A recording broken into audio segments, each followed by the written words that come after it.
Okay, so let's start talking about inheritance. We created an auto class yesterday, which embodied all the important features of a real car, at least the features that we were most concerned about.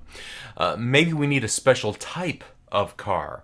It'll still have all the features of a car, but it will have some other things that specialize it or define it as well.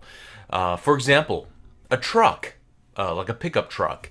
It has a make and a model and a color. It has an engine, but it also has things like storage capacity that we'll want to take into consideration, as well as towing capacity. It might have additional methods like the haul method or the tow method. Now, I have a couple of choices here now that I see that I need kind of a specialized version of car. I can either create a whole new class called truck and then copy and paste all of the properties and methods from the auto class and paste them into truck, and then I can add additional methods to it. Or, better yet, I can simply inherit from the auto class. So here's what I'm going to do. I'm going to create a new class. So add class, and we're going to call this truck.cs.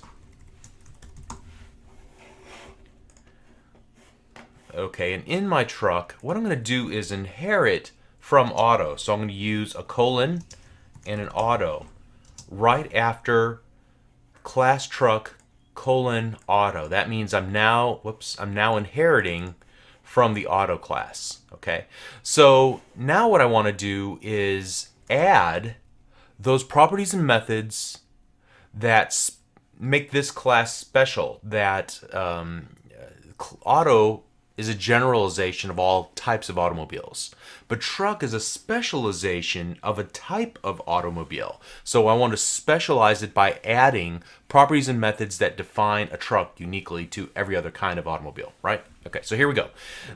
Let's just do, for now, I'm just going to use public fields. I know I shouldn't be doing that, but it's the easiest way to get going on this. So let's go public int towing capacity, public int cargo capacity, public void tow, and I tell you what, we'll just do something simple like this. Console.writeLine now towing. Okay, and we'll do the same thing for haul. Public void haul. Console.writeLine now hauling. Okay, so then I can do this back in the program.cs class. Okay, you can see I took the liberty of commenting out all of the work that we've done previously. So here's what I want to do. Truck, my truck equals new truck. So far, so good. Now check this out. My truck dot model equals Biggie. Okay. My truck dot make equals my make. Not feeling very creative this morning when I'm recording this. My truck dot color equals blue. My truck dot towing capacity equals 100, some random value. My truck dot tow, my truck dot haul,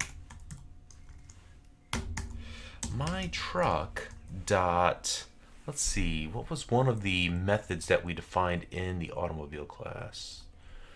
Let's see, do you remember what that was? Accelerate, decelerate? I guess I could go with one of those, right?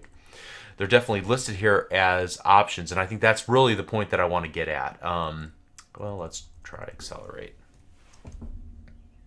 Well, let's not. I'll probably wind up breaking things if I do that.